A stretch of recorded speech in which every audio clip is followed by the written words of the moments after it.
Hello বন্ধুরা, আমি সেদিন তোমাদের জন্য নিয়ে এসেছি আরও একবার মজার রেসিপি তিলের নাড়ু। লক্ষ্মী পুজো উপলক্ষে এই নাড়ু, তাই চলুন অপেক্ষা না করে দেখে নিই এই সুন্দর মজার নাড়ুর রেসিপি। দেখতে যেমন সুন্দর, খেতেও লাগবে এই নাড়ু তেমনই সুন্দর। এই নাড়ু তৈরি করার জন্য আমি প্রথমেই 200 গ্রাম মতো নিয়ে নিয়েছি সাদা তিল। অবশ্যই সাদা তিলটা নেবেন, তাহলে নাড়ুটা আরও দেখতেও ভালো লাগবে। এবার আমি শুকনো খোলায় তিলটাকে একদম লো আঁচে 10 মিনিট মতো ভেজে নেব।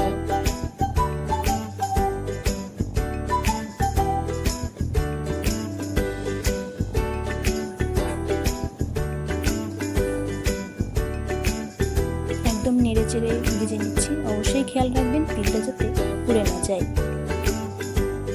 তিলটা ভাজা হয়ে গেছে, এবার আমি নামিয়ে নেব। এবার আমি ওই কড়াইতে দিয়ে দিচ্ছি হাফ কাপ মতো জল ও 250 গ্রাম আখের গুড়।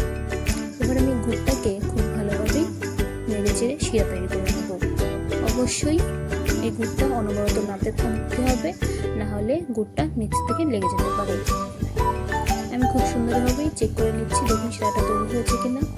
সব থেকে ভালো উপায়ে এই শিরাটা চেক করে নেওয়া হলো একটা বাটিতে প্রথমে আমি দেখুন জল নিয়ে নিচ্ছি। এবার আমি জলের ভিতর সামান্য একটু শিরা দিয়ে দিচ্ছি। দেখুন একদম শক্ত হয়ে গেছে, সুতরাং শিরাটা একদম কমপ্লিট হয়ে গেছে। এবার আমি এর ভিতর দিয়ে দেবো ভেজে রাখা তিলগুলো। এবার আমি তিলগুলোর সাথে শিরাগুলোকে খুব সুন্দরভাবে মিক্স করে নেব একদম লো আছে। অন্য পাশে আমি একটা থালা নিয়ে নেব এবং তার ভিতরে কিছু বাটার লাগিয়ে নেব।